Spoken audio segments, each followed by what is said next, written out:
topic I am absolutely passionate about, and while it is a heavy topic, I really want to take away the mystery. I want to take down a lot of that fear, because I am telling you the best way that we can prevent suicide is by talking about it and by raising awareness. So you being here tonight, you're taking a big step in reducing suicide among society. So thank you all so much for coming. In today's presentation, we are going to look at teen depression and suicide risk. And we're going to identify some of the warning signs and risk factors for suicide, specifically in teens. And we'll look at the role of mental health care in reducing those risks. And oops, she's trying to get the speaker noise. There we go. Okay. And we're going to discuss ways to start the conversation with your child, which is what's really, really important, is being able to have these tough conversations with your children.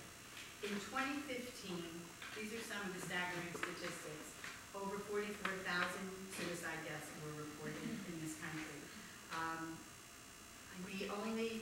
It seems like the numbers were always a few years behind in gathering the data, so that's why that data seems like that. Among young people between the ages of 10 and 24, almost 6,000 young people chose to end their lives and died by suicide. This unfortunately made suicide the second leading cause of death in this age group. So that's some big numbers. Rates for young people have actually remained relatively steady historically, but we have seen a slight increase in the population for under 20-year-olds since 2001. So that's this, the blue. So it's starting to tick up, unfortunately, so we really have to pay attention to that. The purple group, that's really where we have seen the most increase, and that's the age group 45 to 64. So while this is focusing on teens and youth, this is important information for you to take to everybody within your circle, everybody that you care about. This next graph shows the comparison between suicide rates in boys and girls, and there's quite a big difference. The green represents the males in the population from 10 to 24, and the orange represents our females. And you can see that in the younger grades, around 12 and 13, the rates are pretty close, so there's not much difference between the suicide rates. But that changes. At 18, boys are 5 times more likely to die by suicide than girls, and that continues to rise until the age of 22, when the suicide rate for boys is 6 times higher.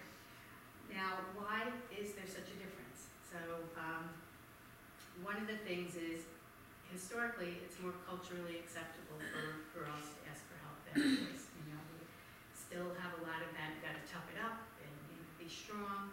Gender differences, like certain traits like impulsivity and aggression, we typically see, again, more in boys than girls, and those also are traits that raise suicide risk. And boys typically have more access to lethal means. So those would be some of the reasons. And just before moving forward with the questions, this is a difficult topic. So if you have a question that comes up, please, you don't have to wait till the end. If there's something that I said that you don't understand, you want clarification on, it's sometimes hard to do it at the end, so feel free to interrupt me at any time. When we look solely at deaths by suicide, we're actually missing the bigger picture. It's really important to know that for young people, we know that for every suicide death, 100 to 200 others attempt. So we need to pay attention to that. In 2015, over 182,000 young people arrived in emergency rooms for self-injury. So looking even a little deeper at those numbers, we know that historically suicide deaths are underreported because there's been a lot of stigma. So very often families won't report a suicide death.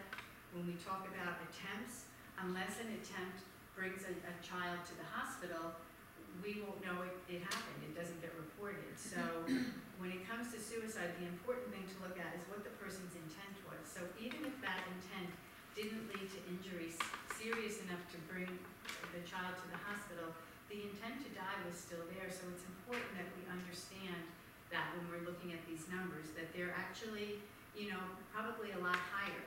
Now, why do we see 182,000 kids come to the hospitals versus that 6,000 number of actual deaths? Well, with young people, thankfully, they're more often to survive a suicide attempt than our older populations for one reason, because many times our young people live at home with someone, so the chances of them being found and rescued, thankfully, is higher. They have healthier bodies, they're stronger, so they can survive things that maybe somebody older could not, and fortunately, typically, they'll have less access to lethal means. This is something I never knew about until I became involved with AFSP, but there's something called we lost our slide again. Sorry. There's something called the National Youth Risk Behavior Survey. And what this does is it monitors health risk behaviors that contribute to leading causes of death, disability, and social problems among young adults in the United States. It's conducted every 2 years in public and private schools, and it provides data for ages 9th through 12th grades. From that study, we know that in 2015, 17.7% of American high school students report that they have seriously considered attempting suicide in the past year. 14.6% have actually made a plan in how they would do it, and 8.6% report having made a suicide attempt in the previous year. When we hear a young person speak of wanting to take their life or life not being worth living, we really have to take it seriously every time. There's a lot of talk that kids are just dramatic and, what goes in one ear and out the other, but when you're talking suicide, the risk is too great, so we have to err on the side of caution and get a conversation going. A key risk factor for suicide among all age groups is the presence of a mental health condition, especially those that are undiagnosed, untreated, or not properly treated. Research shows that over 90% of people who die by suicide have a diagnosable, treatable mental health condition at the time of their death that may or may not have been diagnosed or properly treated.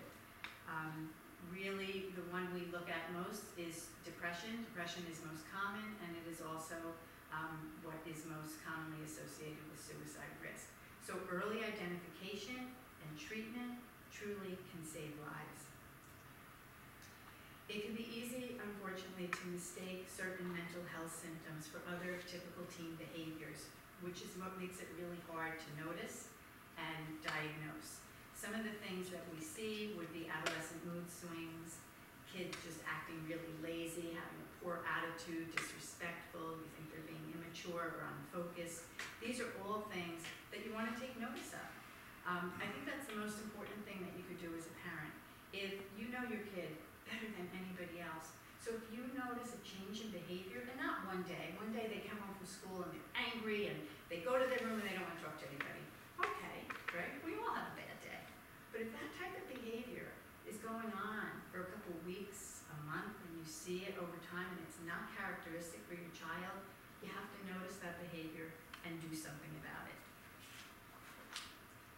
Risk factors can be very subtle to detect, and having a lot of risk factors doesn't necessarily mean that you're at risk for suicide. So the best way to really illustrate this is when we talk about heart disease, right? So everybody knows what are the risk factors for heart disease. Oh, we got to watch our cholesterol, right? High blood pressure. You have a family history. So if you may know all of these things, but does that mean that you have heart disease?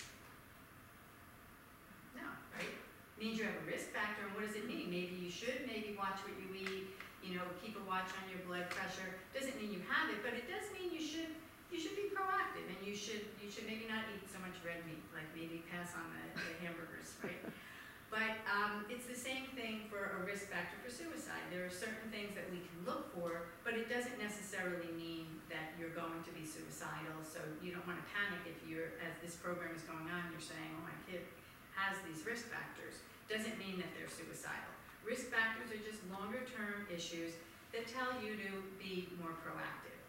Warning signs are something else. Warning signs are actually observable signs that somebody may be at imminent risk for suicide.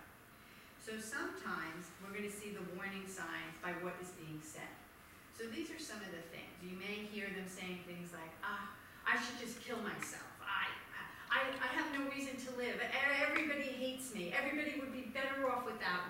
There's no way out of this. You don't understand. I just can't live like this anymore.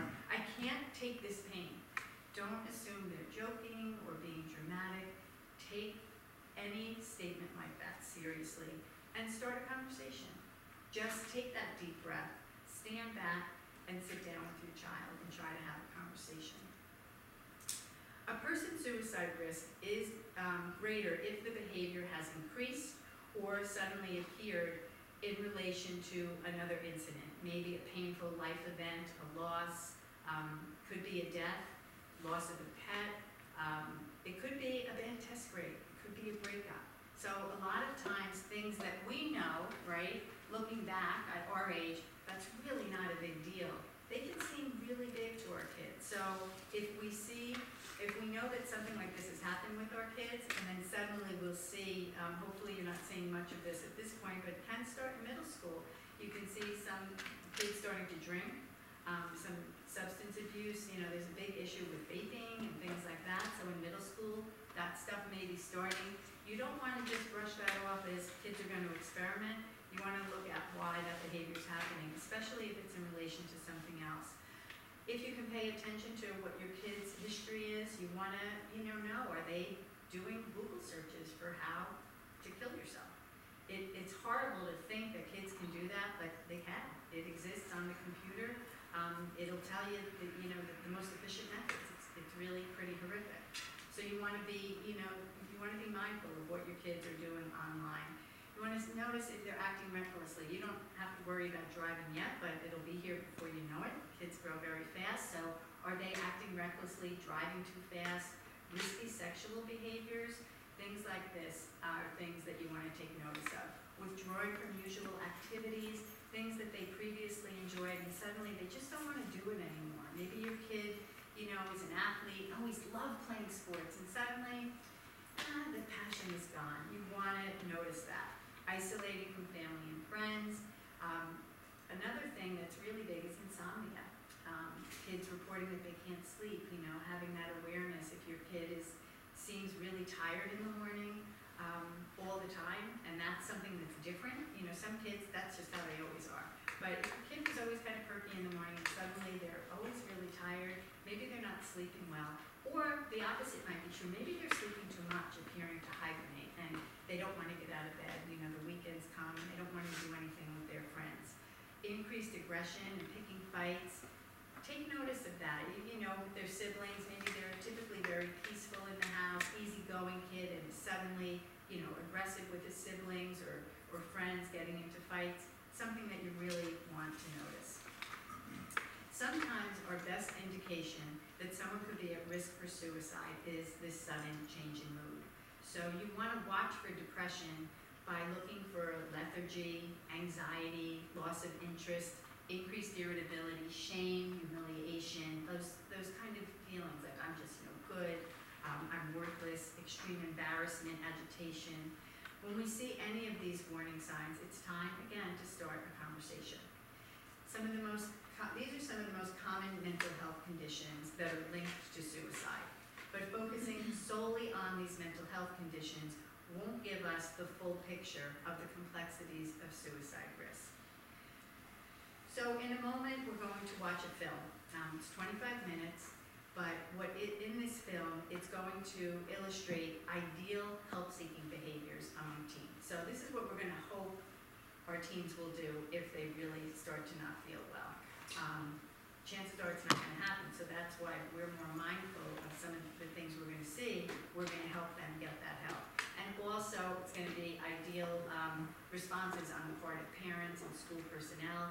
We hope that our school personnel is noticing. And I can tell you, you're very blessed to be in this community because I speak in a lot of places and usually I have to, bang down the doors to try to get them to let us talk about this topic.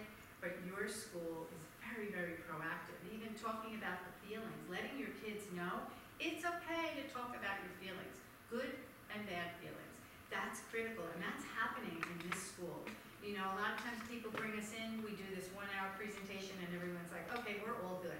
That's not what's happening here in your school. They are actually changing the culture and working on the culture so that your kids know that this is a safe place for them to feel what they feel and to get help when they need help. So that's critical, and you're going to see some of that here. So we're going to watch the film, and we'll talk about it after.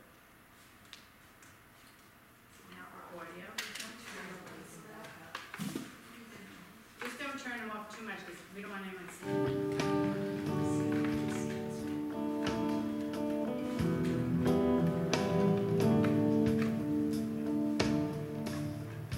All of us have had a time when we felt down or depressed after a disappointment or sad event. That kind of depression can last a few hours or days and is part of a normal, everyday life. This film is not about that kind of depression. It's about depression, a medical illness, one that lasts weeks or months or even years. It's sometimes known as major depression. This film will show how depression affected 4 teenagers. They each had different experiences, but what they had in common is that each one was changed by depression. It took away their self-confidence, and while they were depressed, none of them were enjoying their lives. Depression can cause you to have low energy, lose interest in things you used to enjoy. It can make it hard to get along with people. When you're depressed, it can be difficult to concentrate, to be positive, or to express how you're thinking and feeling. You might get irritated easily or find yourself criticizing other people or yourself. Depression that has not been treated can affect different people in different ways. Some depressed people may use alcohol or illegal drugs as a way to deal with depression. Others may become suicidal. If you recognize any signs of depression in yourself or a friend, please follow the advice at the end of this film. Remember, depression is an illness. It can be treated to change a sad, colorless, unhappy life into one with energy and enjoyment. Lana lives with her mother.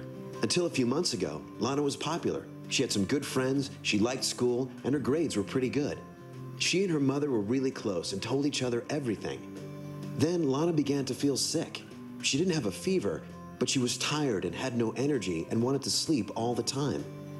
Her pediatrician did lots of tests, but they were normal. But Lana knew something was wrong. Roosevelt Mental Health Center. Hi, I'm calling about my daughter. She's 14, and I'm really worried about her. She's not acting like herself. She's not eating. She spends most of the day in bed. She has fallen behind in school, and she cries all the time. I know there's something wrong, but I don't know what to do. How long have you been noticing this change in your daughter? Well, the other day I went up to her room, and she didn't answer.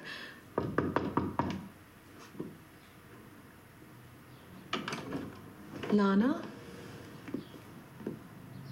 She was just there, staring. Are you sleeping? It's the middle of the day. Is everything all right? Yeah, I'm just tired. Your teacher, she said you've been missing school. And when you do show up, you often seem unprepared.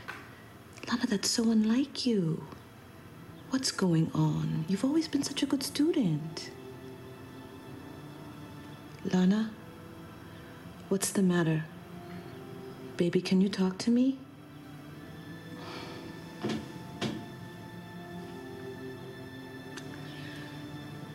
You want to get up? Come down, have something to eat with me? Stop, just stop.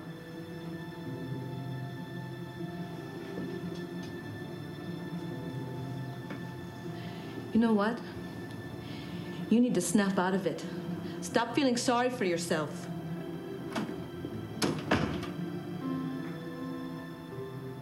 Sometimes parents don't know what to do or how to help when you're depressed. They may misread the situation and say or do things that aren't helpful. Usually it's out of concern or fear. Your mother told me that she's worried. She said that she tries to talk to you, but when she does, you don't say anything. What's going on?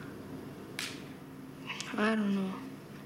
I just feel bad. She thinks I'm lazy. She's right. I am lazy. all I want to do is stay in bed. It's hard to pay attention in class. I can't do work. And my mom already thinks that I don't care about my future, but I care. I just can't deal. Your mom told me that you stopped calling your friends. I just don't feel like talking to anyone. When I'm with my friends, it's like I'm not even there. They probably think I'm lame. I don't know. Lana has clear signs of depression. She has no energy. She can't concentrate. And some days, she doesn't even go to school.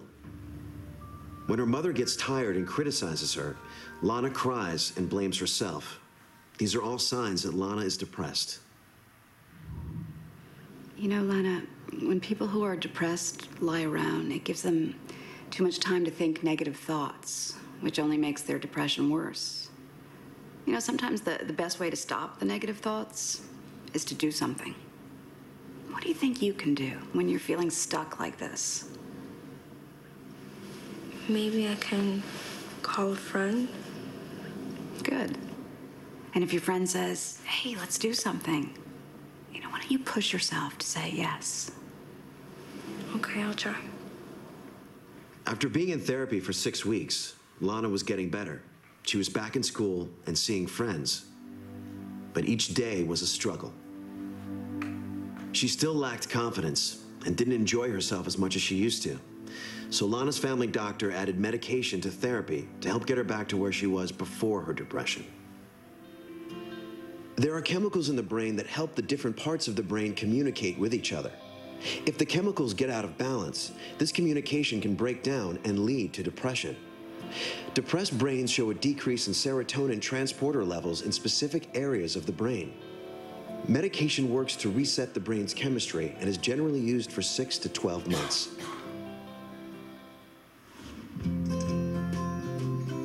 Ray is very independent, but lately he's been feeling really stressed out. He's always been a worrier, but not like this. When he tries to study, he can't concentrate on the material because he worries about the outcome. Then he freaks out.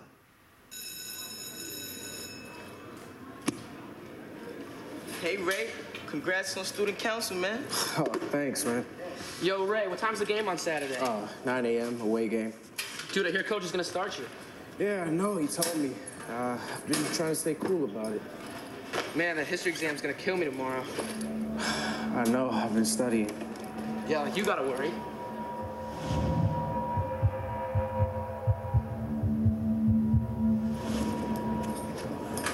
Yeah, right. Take my test from me, please. I'll let you, man. All right, man.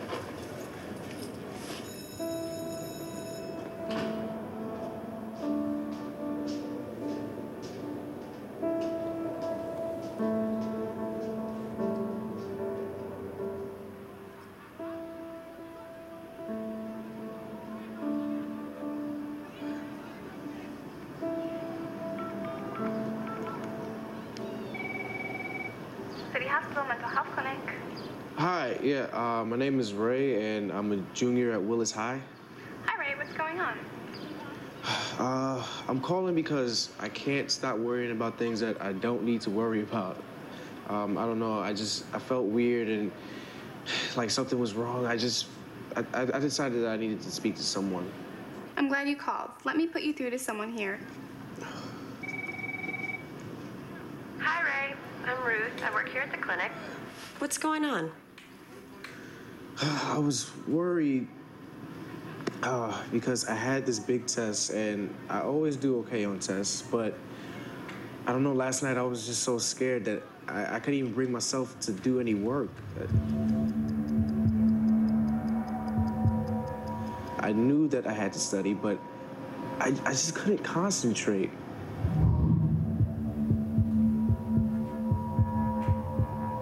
I just stared at my books. My stomach hurt so much that I just had to lie down.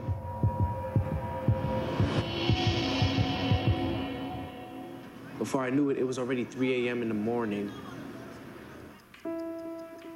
Everyone thinks that I'm so perfect and that it all comes easy for me, but it doesn't. I worry about everything. I worry about school stuff. I worry about tests. I worry about games. it really does get me down. Ray, it's good that you called. That was the right thing to do.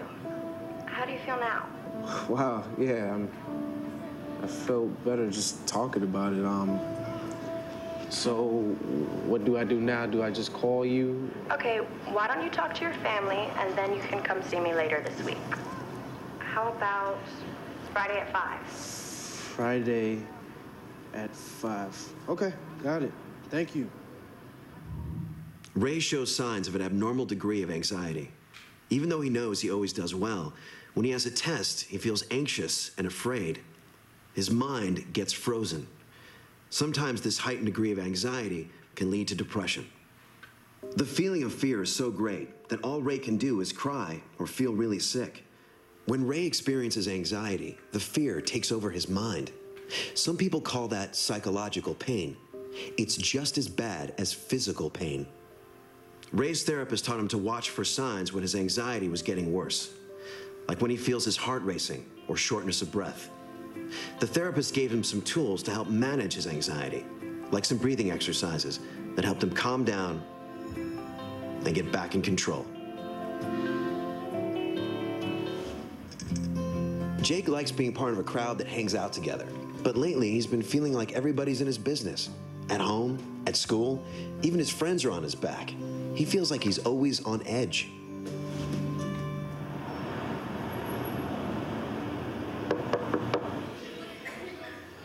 Mr. Robinson, can we talk to you for a second? Yeah, sure. Come on in, fellas.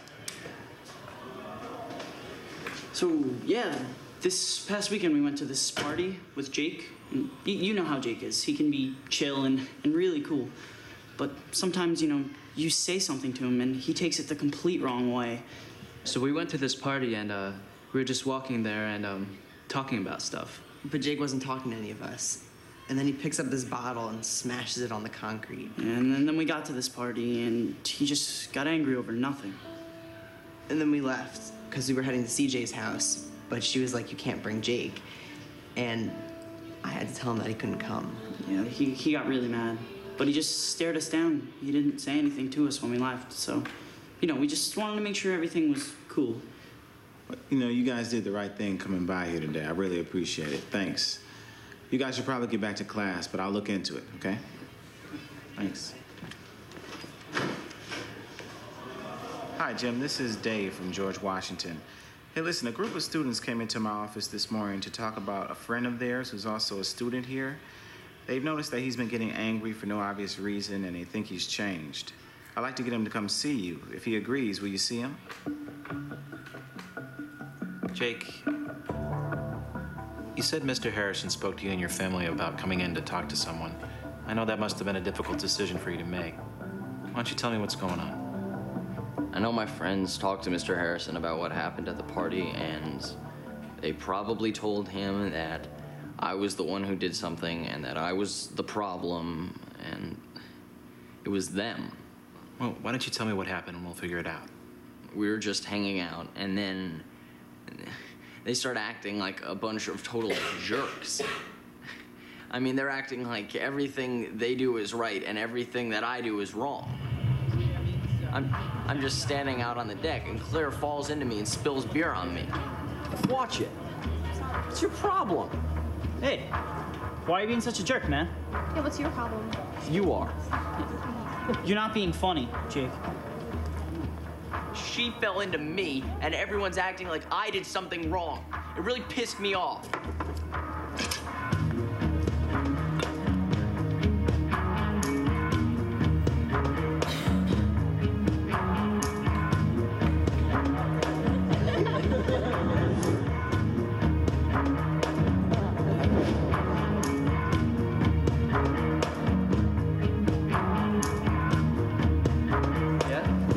That sounds like a good idea. Yes. It's all gone. No more beer left, man. Yeah. Are you guys serious? Yeah, we're serious. Yep. And then they lie and say that the beer is all gone, and they're acting like I'm out of control, and it gets me really mad. Hey, you guys just gonna leave me here? Yeah, we'll call you. Just go home, man. Get some sleep. Just go home. I mean, you're totally out of control. We can't handle this anymore. You're just gonna ditch me?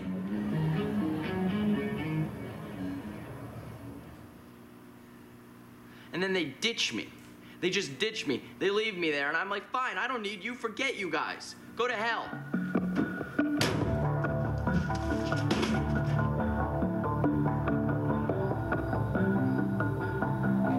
And these guys are your friends? Yeah. They don't get me. I mean, they can be total jerks sometimes. It's not just that. It's even at home, I feel like everyone's giving me a hard time, and I know I've been getting mad a lot, and I didn't used to be that way, and now I'm like that all the time, and it's just little things that make me lose it. Well, why don't you tell me what has changed? Jake easily loses his temper, especially if he's been drinking alcohol. His outbursts were causing his friends to turn away from him when he really wanted to be around them. Even though Jake knew drinking alcohol was illegal, he thought alcohol would make him feel better. But it didn't. It only made things worse. Losing your temper easily and more often, along with using alcohol to feel better, can be signs of depression. Jake's therapist helped him find ways to avoid situations where he'd be tempted to drink and to say no when there was alcohol around. When Jake's depression did not seem to be lifting after a few months of therapy, his doctor suggested that Jake take an antidepressant. Both the medication and therapy helped Jake. He found that he did better without alcohol and that little things didn't bother him so much anymore. His sense of humor came back, and he could laugh at himself instead of always feeling that people were picking on him. Delia lives with her grandmother in the country. She's never been very confident, and when she was younger, girls used to make fun of her. She's shy. It's hard for her to talk to people. She has a couple of friends at school, but she spends most of her time alone on her computer. Dr. Allen's office. Yes, hello. This is Dr. Green calling from Four Corners Pediatric. I'd like to refer one of my patients to you, Delia Simmons. She's here with her grandmother because she's had bad stomach aches. She says that she's feeling tired, she refuses to go to school, she's not hanging out with other kids, and she says she's feeling sad. So there may be an emotional component in all of this. I'd like her to meet with someone. Oh, it's going to be a bit of a trip for them, so later in the afternoon might be better. Delia, your grandmother says you haven't been going to school. Did something happen? No. You're not feeling well? No, I'm sick. How so? Just feel bad. Maybe I'll be able to help you. You can't. Talking might make you feel better. It's embarrassing and stupid. I'm not gonna laugh, and there's nothing you can say that will surprise me.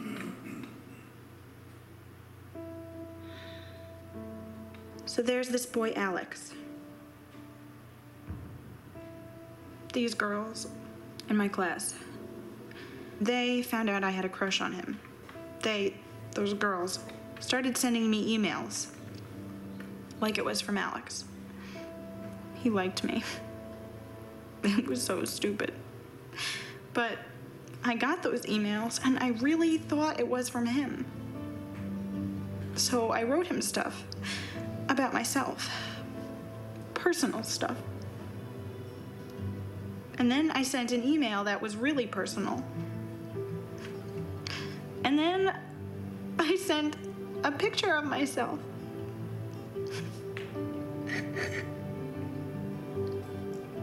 And those girls sent my email to everyone in school.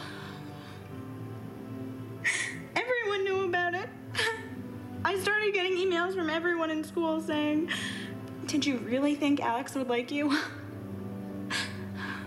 How could I have believed it?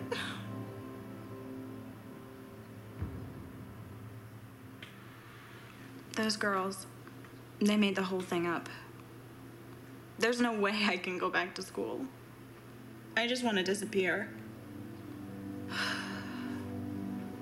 I'm sorry this happened. Did you tell anyone else about it? No.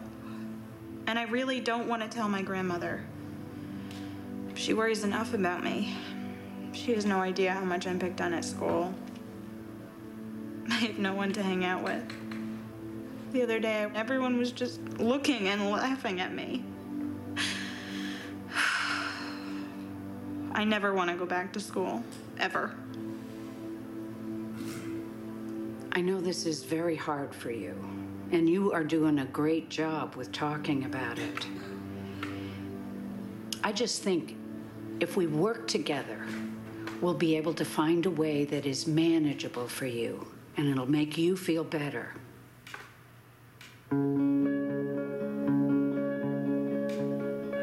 For a long time, Delia's been feeling sad, isolated, and unaccepted by her peers. This recent humiliation has led her to become more depressed, and that makes it hard for her to think about how to make positive changes in her life. Delia started meeting her therapist once a week to figure out what she can do about her situation. With the help of her therapist, Delia started to feel less bothered by the girls in her school and learned how to ignore them. Delia joined an exercise program at the local community center and started making some new friends there. Once she started exercising, her physical health and outlook improved, and she began to feel better about herself. For someone like Delia, another option might be to change schools, if that's available, to give her a fresh start as she makes positive changes in her life.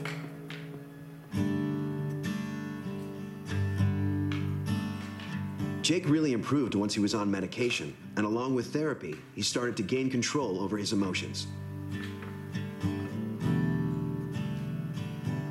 With his anger under control, he was able to interact with his teachers, peers, and family members more positively. Ray worked hard with his therapist, and like a lot of anxious kids, he was very dedicated to improving his situation, and he did well. He still felt overwhelmed in certain circumstances, but he learned how to bring those moods under control. The trick he found worked best for him was a breathing exercise, and over time, the worrying attacks happened less and less often. Lana saw a therapist weekly and stayed on medication for 6 months. She's been doing well in school again and started getting back into things she used to enjoy. There are times she still feels a bit down, but she has learned how to recognize the triggers of depression in herself. And she's learned what she can do to keep it at bay. If you think you're going through depression, you're not alone, and you can feel better. In any given year, in a high school of 1,000 students, 75 girls and 50 boys will be diagnosed with depression. Only 1 out of 3 of them will eventually receive treatment for their depression. You can't do this by yourself, and you don't have to. Talk to someone who knows about depression and can help you. Your parent, school counselor, your doctor, or an adult you trust. Tell them, I need help. If you recognize signs of depression in a friend, tell them about what you've learned and encourage them to seek help.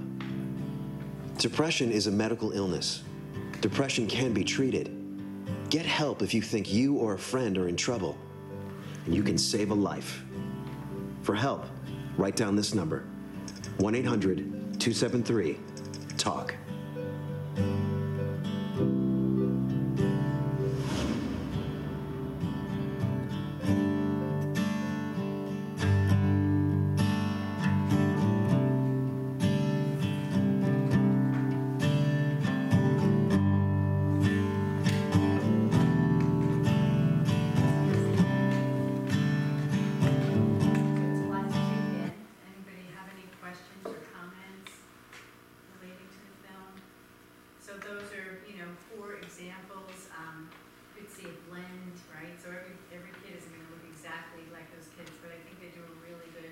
Section of things that you could see that you want to take notice of. Some of the key points from the video that I hope you recognize are that depression is very, very common, and it can cause significant distress and disruption in a teenager's life. It's an illness, it's not a character weakness, it's not something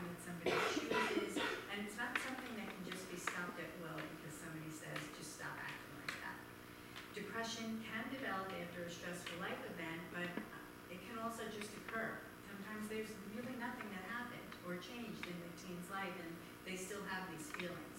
And typically, depression is not going to go away on its own. If left untreated, there can be very, very serious consequences, the most serious of which, of course, is suicide. But it's important to remember that treatment is available for depression, and it really does work.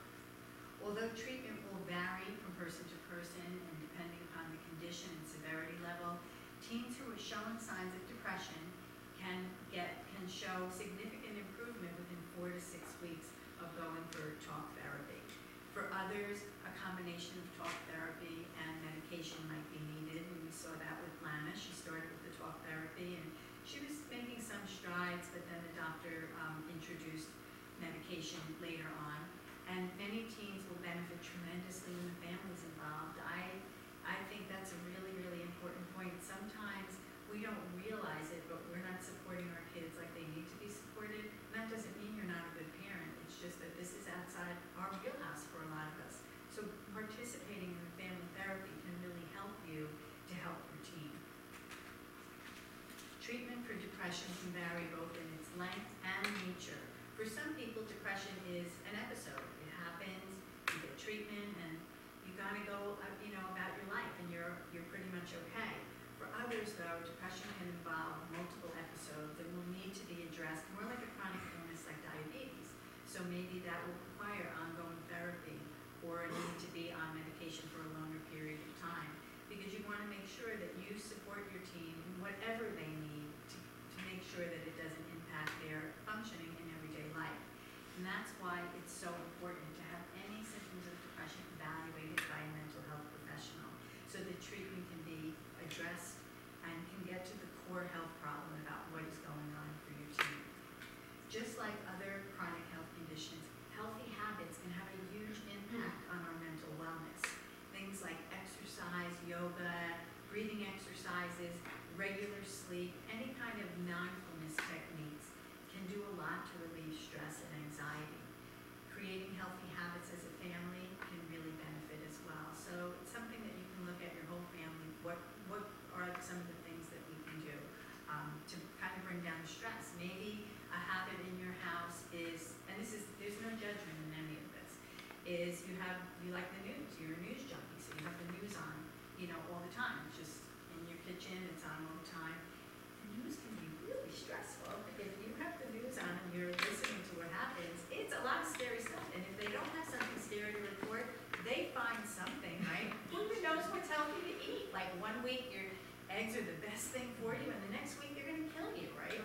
So this is the kind of thing when it's on constantly, you're hearing it, and that could be like a simple thing. Well, maybe I'm not going to have the TV on all the time. That's just an example. There's lots of things that you can do. Something to think about when you do take your child to see a mental health professional. You want to make sure that your child feels comfortable with that professional. So don't worry about hurting somebody's feelings. If your child doesn't connect, doesn't feel comfortable, it's okay to try somebody else. It's fine to make a change. Make sure that the mental health professional has information that you have, right? And I think one of the really important things to do is if you're starting to notice changes, keep a little journal. It doesn't have to be, anything formal. Just keep notes for yourself. Because maybe, especially after tonight, maybe you guys are going to be hyper-vigilant and you're going to think, I know my kid's depressed. I know they have anxiety disorder. And then you start writing down, no, today was a great day. Today was a great day. Wednesday, bad day, came home, screaming, yelling, irritable, slamming doors. Thursday was good. Oh, well, I guess I'm overthinking it. Really, there's not that much going on. Or it might be the opposite. Nothing wrong with my kid. And you start noting. Just little things that you notice, and then you look back on the week or the 2 weeks, and you're like, I do see a pattern developing. This stuff has been going on for a while. So it's a good idea to keep that thing in mind. You want to report any unusual behaviors and report any thoughts of suicide, any of those kind of things that we heard. I don't want to live, life isn't worth living, I'm no good. You want to make sure they know, and report any substance use. We see, that really raises the risk factor. You want to be very, very vigilant if medication is introduced or if there's any changes in medication. So it's really important. Medication saves a lot of lives. It should never be your first line of defense, but going to a mental health professional and I think your child needs medication, it's okay, but be really vigilant and make sure that you have an open dialogue with your kid so that they know to report to you any changes that they're feeling when they're on medication. Although treatment is effective in most cases, you heard in the video that only 1 in 3 teens who are experiencing a mental health issue get help they need. So what are some of the barriers to treatment? Sometimes the symptoms aren't recognized. We talked about that because a lot of times they look like typical teen behavior. Sometimes it's because there's a fear of what that treatment can be. So that keeps kids from reaching out for help. And it may even keep us from reaching out for help because we don't know what that treatment is going to mean. Does it mean, my kid's going to get a big file in school? They're not going to get into the college that they want. They're going to have a history. What does it mean? Well, you have to let go of fear, right? Fear's not going to help you advocate, and it's not going to help your child's mental wellness. A sense of hopelessness and helplessness. We saw that with Lana, like, oh, nothing's going to help me anyway. The same thing with Delilah, right? Nothing's going to help, so why should I even try? So that keeps a lot of kids from getting help. And when help seeking is not seen as a sign of strength, we have to make sure our kids know it's okay to ask for help. It's okay to ask questions. So if they see that help seeking is a sign of strength and takes courage, then they'll be more likely to ask for help.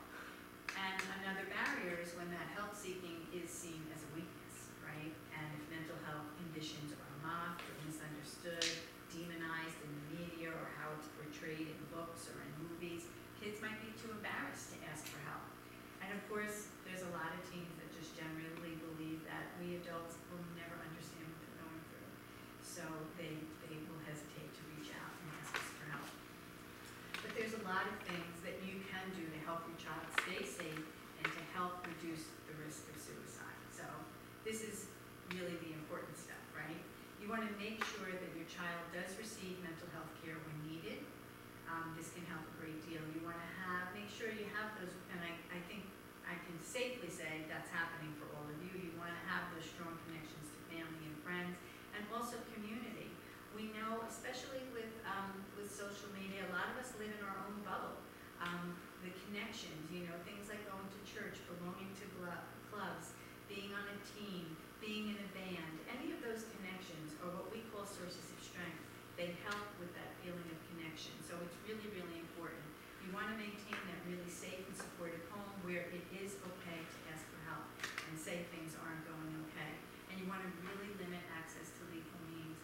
Over 50% of all suicides in this country are the result of firearms. So it's really important that if you have a firearm in your home, that you make sure it's locked. The ammunition is kept separate, and this is not, it's not about a conversation on whether it's good to have guns or not, but it is about being safe. The same thing with medications. Be aware of what medications you have in your house, and if any of them could possibly be used for an overdose. And you just don't want to have them around, or you want to have them locked up or somewhere where they're not easily accessible for your child, especially if you have any of these concerns. You want to nurture, this is, I think, a big one. This is my favorite of the whole presentation. Nurture problem solving and good communication. Treat disappointments as learning opportunities, right? I'm older than you, but still it was the same for when I was raising my kids. We want to fix everything for our kids. We want to make everything easy for our kids. We don't want them to be disappointed. But being disappointed and failing, that's how we learn. That's how we become resilient. We learn that we have it within ourselves to get through these obstacles. So it's really, really important that if your kid fails a test, you're not as though, oh my God, this is going to be the worst. You're not going to get into that AP course when you get into high school. It's okay. All right, you didn't do well on the test. Why do you think that is? Did you study? Well, you didn't study. Okay, hopefully you learned a good lesson. That if you study, you'll do well. So we have to allow kids to fail, and we have to teach them that these are all opportunities to learn and to grow. And don't be afraid to ask your child about their mental health. Ask them how they feel in response to different events, and don't be afraid to share how you feel. Maybe somebody close to you dies. Don't say, it's okay, it'll be okay.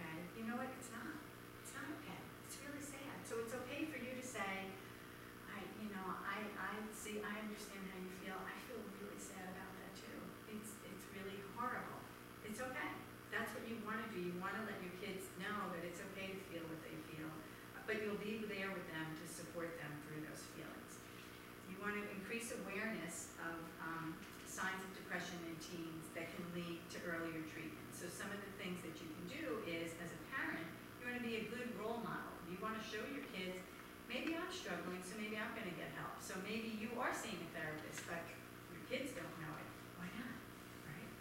If you were going to the doctor, they might, you know, a regular physician, they might know it. So don't be afraid. Like, let your kids know, you know, I'm going through a tough time. I'm feeling really anxious, and I just feel I need to talk about it with a mental health professional. That's modeling behavior that tells them it's okay to reach out for help. And it'll be the opposite will happen. If you hide these things from your kids, what it's doing is it's role modeling that it's not okay to ask for help, or it's something you should be ashamed of. So, how do you get some of these conversations going? How do you reach out to your child or maybe somebody else that you care about if you feel they might be at risk? Number one, you want to talk to them in private. If you're, you know, really concerned about something that's going on with a particular child, that's probably not the dinner conversation. You know, what's going on with you? I've been noticing all of these things, and then the brothers and sisters chime in, yeah, and I saw you doing this. Probably not going to be a good conversation. So, you know, when things are calm, have that conversation. Look, I notice something seems to be going on. What, you know, you want to talk about it.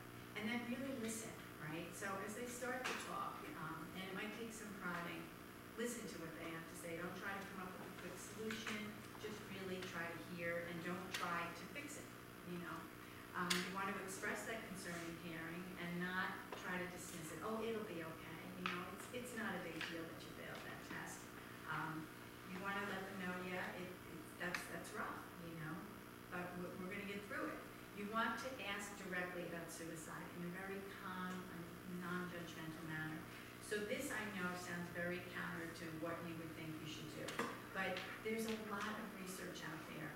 From, you know, professionals have been studying this for forever, and one thing that we know is that talking about suicide will not plant a seed in a kid that's not thinking about it. They are aware of what suicide is, but talking about it can act as a pressure valve release. So give them permission. Ask them if they've ever thought about suicide, and then prepare yourself for what that answer might be. So you're having a calm conversation, and you say, I went to this program tonight, and it's about suicide risk. Have you ever thought of killing yourself? And you're thinking my kid's going to say no, but then your kid surprises you and says, yeah, actually I have. Well, me, I would be like, oh, are you kidding me? You know how much we love you. Everyone would be devastated. How could you think such a thing? Well, no, because what's going to happen, your kid's going to shut down. So if your kid were to say, yeah, actually I have thought about it, what you want to do is you want to say, really, you know, can you tell me more? What have you thought about it? Have you thought how you would do it? If they have actually thought how they would do it, you know, you want to be filing this way. This means that they're at a higher risk for suicide, and you do need to take some actions. But you want, again, to remain calm. They don't want to scare you. You heard Delilah talk about, I don't want to upset my grandmother. She's got a lot going on.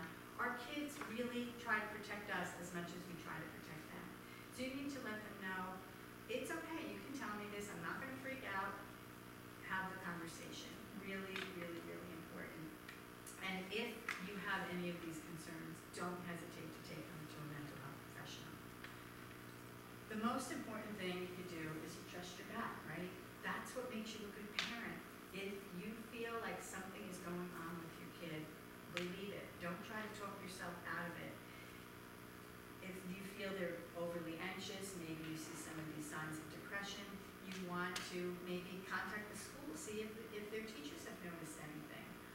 Or on the flip side, maybe your teachers contact you during parent-teacher conferences or give you a call and say, you know, I've noticed something seems a little bit off about Jamie. She's such a great student. She's always participating in class, and lately I've seen a change in her behavior. Don't be too quick to say, oh, she's fine. We're not seeing anything at home. She's good. You know, I don't know what you're seeing, but she's fine. Because sometimes kids will put up a mask at home, but teachers will see it. Sometimes the opposite is true. Sometimes you're going to see things at home, and the teachers won't. But it's important to bring your school community in, especially a community like this that you know cares and wants to help. And be proactive. And if you reach out to your child once and the conversation doesn't go well and they don't want to talk to you, it's okay. But don't make that the end of the conversation. Try again. Try There are some less helpful things that you can do when you're talking to somebody who may be suffering from depression or anxiety. I think one of the most important things is not to minimize their feelings. Those who have never experienced major depression, literally, we have no idea what it really feels like. And it really is something that's impossible to describe. So if your kid communicates that I have really just been feeling really worthless and hopeless, it's not going away, saying things like, oh, it's not that bad, really, it's going to get better, everything gets better, or oh, it's just your hormones, you go through these things, that's just going to make them not feel heard. It's going to make them push those feelings down and not communicate with you. You want to avoid trying to convince them that life is worth living, right? If they're telling you that they want to die, and they have had these thoughts of suicide, they've thought how they're going to do it, trying to convince them that life is worth living at that moment is going to make a change. I'm going to go back to the cardiac analogy. If somebody were having a heart attack, you probably wouldn't say, you got to eat right and get more exercise. No, what you're going to do is you're going to act on it, you're going to get them to a hospital, and you're going to get them checked out. It's the same thing with mental health. If someone's in the middle of a crisis situation, you want to get them to help. You don't want to, start having discussions about why life is worth living. And again, that advice on how to fix it, it's probably not going to go very far at that point for you as a parent. Some of the things that you want to remember are what I said earlier, asking your child about suicide is not going to plant that seed. You might, if you're having some concerns, I think it's a really good idea that you're proactive about what are good mental health resources in your area. I know that your school can help you with this, but you want to identify where's the mental health crisis center, what emergency room would I go to? You probably all know what hospital you take your kid to if something happened to them physically.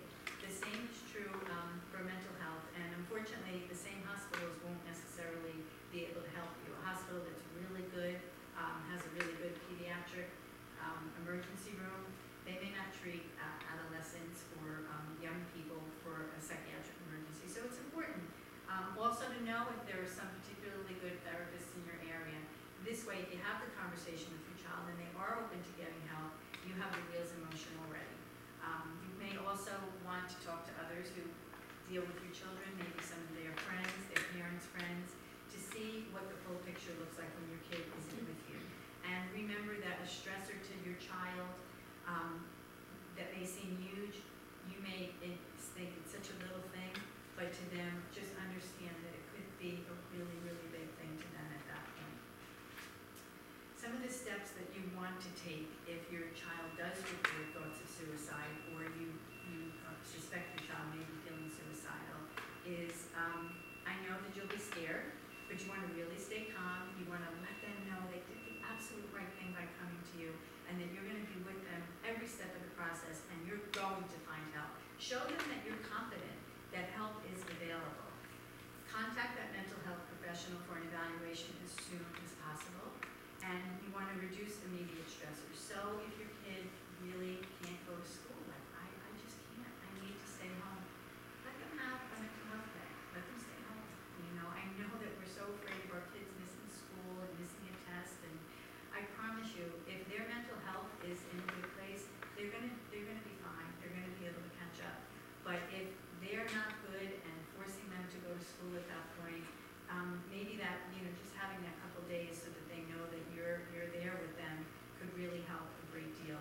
A good rule of thumb is think about if your kid has strep throat, right? So if they had strep throat, you don't tell them to kind of muscle through it. You have to keep them home for that day until the antibiotics kick in, right? So if they had a broken bone, they broke their leg, you're not gonna, you're gonna let them stay home. So same thing with mental health. If they are really feeling stressed out, it's okay to give them that day, and it's okay to be open with the school about why they are taking that day off.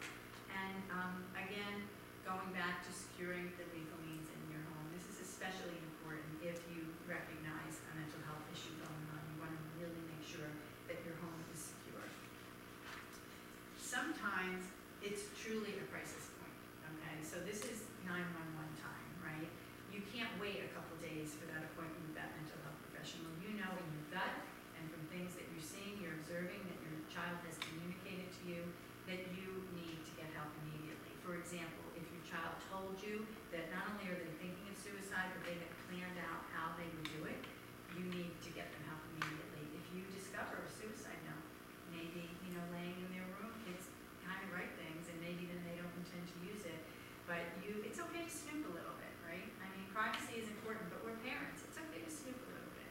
If your child tells you that they've been hearing voices, sometimes people who are suicidal, it's actually that it doesn't mean they're schizophrenic, but they do hear voices within their heads telling them you have to kill yourself. So if they communicate that to you, that's an emergency. You've got to get them help right away. And if you discover that your child has made a non-lethal attempt, so like we said earlier when I was talking about an attempt that winds them up in the hospital, if your child tells you that they've tried something and it didn't work, that's a crisis situation. You don't want to give them a chance to try it again. Or again, if you just feel in your gut something's wrong.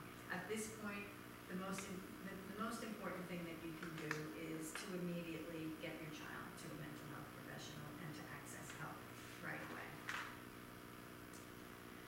Remember, by talking directly and compassionately with your child about your concerns and thoughts of suicide, you're sending a message to them that you notice, you care, and that you will get them the help that they need. In addition to your own children, you want to be aware of your children's friends. If you notice something in their friends, something that's going on, a kid that's always at your house, and he's always, hey, Mrs. Smith, how are you? And you see a change in his behavior, don't be afraid to reach out to that kid. Don't be afraid to reach out to your kid and say, I've noticed something's going on with Johnny. Do you notice any changes? And don't be afraid to contact that parent and let them know that you've noticed something is going on. And again, if you get a report that from your child that a friend of theirs is feeling suicidal, you've got to act on it. This is one of the things we tell the kids. That's not the time to keep a confidence. If your child comes to you and says, I'm scared, my friend told me they want to kill themselves, you've got to make a call. You can't sit on that kind of information. If you really feel it's something happening right now, you just call 911. That's the emergency. If not, if you feel you have some more time, we have the lifeline. This is something, doesn't work like 911. So if you call the lifeline, police aren't going to come to your house, an ambulance is going to come to your house, but you are going to be connected with a trained professional who can help you kind of figure out what's the best step to take in this situation. I think everybody should put this number in their phone, 1-800-273-8255, and also the text line, which is 741-741. You hope you never need it, but if you're like me, you have like hundreds of contacts in your phone that you never use. It's so easy to add them. So add them and have your child add them as well. It's not on this because this is a national organization, but in New Jersey, we're also very blessed to have what's called Second Floor Youth Helpline. And Second Floor is in New Jersey, and it's not a crisis line. It can be a crisis line, but kids can call that for any reason or text, and they'll talk to a trained listener who maybe they're just feeling overwhelmed with all the tests. Maybe they have a fight with their friends, and I don't want to tell my mom because then she flips out and she hates my friends. So, but they feel like they want to talk to somebody. They can call Second Floor, and they're going to have a good conversation with somebody. And I think it's a great resource, and you should make your kids aware of it. You can just Google it, and I think the number is 888-222-2228. But you can just look it up. But I think even in the schools, it should be on, hung in every classroom, so that the kids know that there are resources out there. Sometimes kids won't go to their parents. This school is doing a good job of making the kids know that they can go to their teachers, they can go to their coaches, they can go to their administrators. So it's important. It really does take a village. And obviously, you would always have to be brought into any conversation that happened with your kids. You want to remember that truly talk saves lives. Sometimes all it takes is one kind, caring, compassionate adult to take notice and to start a conversation. And that, I know, just by being here, you want that to be you for your child and maybe for somebody else's child. For more information, you can go to our website, which is afsp.org. There's a lot of good resources there. This is the time I'm going to share why I'm so passionate about this and why I think it's so important, because unfortunately, I'm one of the sad statistics. This is my TJ, and I lost him to suicide when he was 16 years old. TJ was probably a combination of Jake and the kid that was the athlete, the honor student. Yeah. So always had a smile on his face. Everybody loved him. He solved everybody's problems. Had no idea that what was going on inside. But the red flags. Now I do this program, and I'm like, yep, that was TJ. That was TJ. That irritability, that anger, flying off the handle, that perfectionism. You know, everybody's counting on me. I've got to be it for everybody. That was him. So I show this not to make everybody sad. I show you this because I want you to know it's real. Like, this isn't just this presentation that this organization is doing. Kids are dying. Kids are killing themselves. And these are kids that are coming from families just like yours. I always say, I wish there was a ghost in the closet in our home. 2 parents, 3 kids, a dog, you know, picture perfect. And I have to say, it was pretty perfect on the inside, you know. So it's really important to know that this is happening to our kids, and just a little bit of awareness and having conversations. I have no doubt that nobody should die by suicide. Right now, there's a worldwide initiative called the Zero Suicide Initiative, because the greatest minds in the field of mental health believe that people shouldn't be dying of suicide. More people die by suicide than heart disease, lung disease, and cancer combined in this country. That's astounding. Every year we lose more people to suicide than to those illnesses, but we don't talk about it. So please know it's okay to talk about it. We have Out of the Darkness community walks all over the country. It's a great way to get involved, to do something good, to get a conversation going. So I encourage you to have conversations with your kids about their mental health. Don't be afraid of the word suicide. Practice saying it probably before you have the conversation, because it can be hard and awkward, but have those conversations. Thank you so much for being